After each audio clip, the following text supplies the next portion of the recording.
that happened here. Little to show of the moment in the early morning when a student called Martin Bapty woke up to a nightmare. It was a gas leak that caused the explosion. It killed 2 people and trapped half a dozen others under the wreckage of a building that could have collapsed at any time.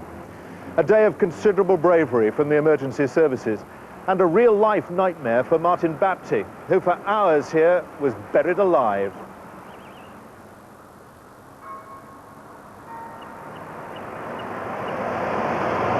Early morning, and Martin Bapty is still fast asleep.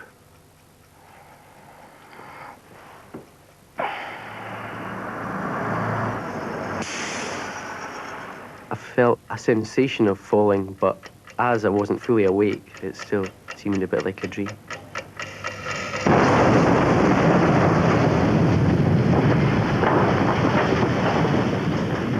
Reports are coming in of a major explosion in Edinburgh. Police say a 6-storey tenement block in Guthrie Street has been badly damaged, and it's understood there are a number of casualties.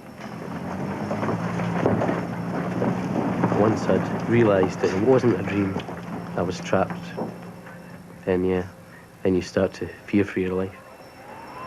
The devastation, it was like arriving at a war zone. All I could see was this mountain of rubble, and the flats, you just like say bare walls, all the way up where all the floors had been. People's wallpaper and their pictures, some of them are still on the walls. The roof is still dangling there. That roof could have fallen at any time on the firemen working below. And somewhere under them, in the rubble, Martin Bapty was trapped, still in his bed. Any pain that I felt in my body paled into insignificance because of the things that were running through my head, the thoughts that were running through my head. The thoughts of death really started to creep in. Help! The rescue services brought in sound detecting equipment to try to locate survivors in the debris. We'll continue working until they've got that set up, and then we'll be asking for complete silence. So I'd ask that of you when we get to that stage, okay? Round the far side of the building, they picked up what they thought was a trace of a survivor. Keith Burgoyne was sent down below to investigate.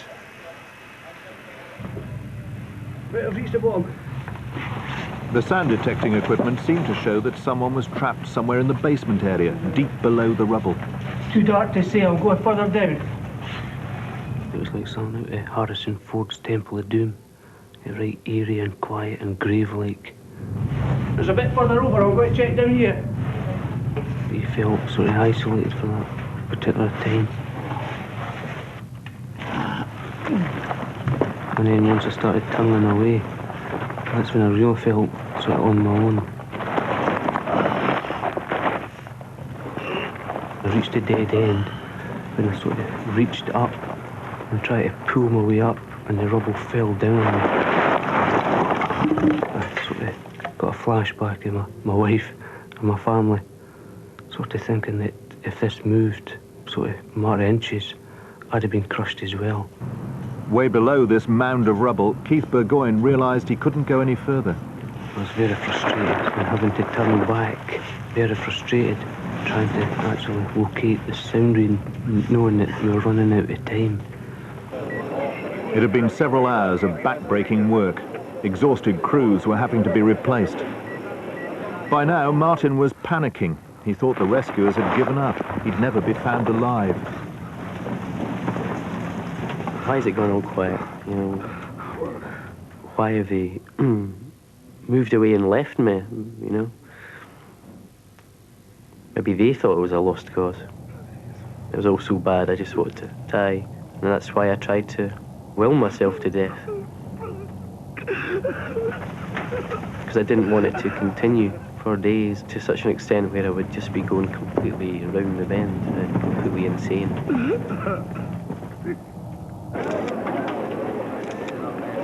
In fact, rescue teams carried on working flat out, bringing a handful of survivors to safety. Round the far side of the building, Keith Burgoyne tried for a second time to find the source of the sound.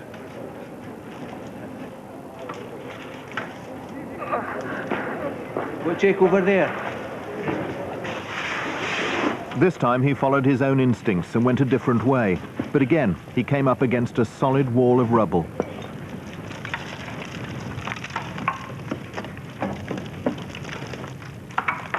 All I could hear was a slight whimper of a cry.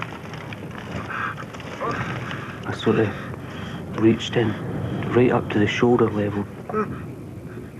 I touched a bare bit of flesh, and it was then when I got this belt of adrenaline pumping right through my body, just when that moment when I touched him, this sort of surge into the heart, and woof.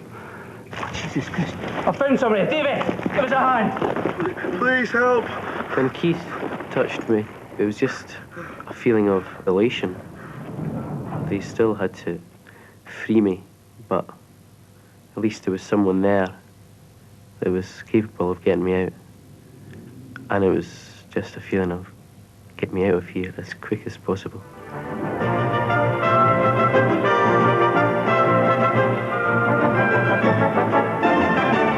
Rescuers, still searching for more survivors, are working with the threat that the remaining front wall of the block may fall on them at any time. 4 hours after the blast, firemen found a man buried under the rubble. Attempts are still being made to get him out. Easy, easy. Watch, it's coming down, so watch. Once we had exposed most of his body, there was a bed frame stopping us getting Martin out. And if we tried to move it, it was actually going to bring the whole thing down. We're just going to cut this frame out. We'll steady on you. Careful! Careful! Easy. Okay, we're okay. Who's there? Cut this bar away. Easy, easy. You're okay, easy. Watch his back. You're okay. Watch his back. Okay. Right, hold it there. Rise! Rise. I tried to clear some of the rubble away because he was determined to open his eyes. So I sort of blew away the grit that was in his eyes. All right. Watch your back. It was a sort of emotional time. The strong sense of achievement to actually finding him, sort of digging him out and actually getting him out and away to ambulance. Because some half an hour after that, all the crews were withdrawn, and later on the building was brought down.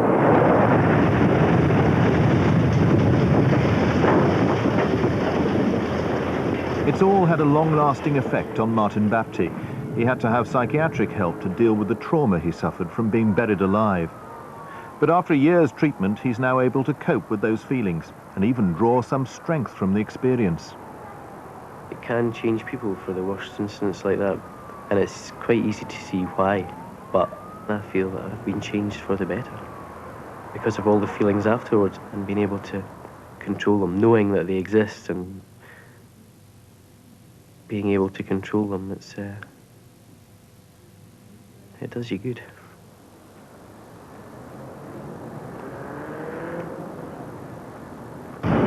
Next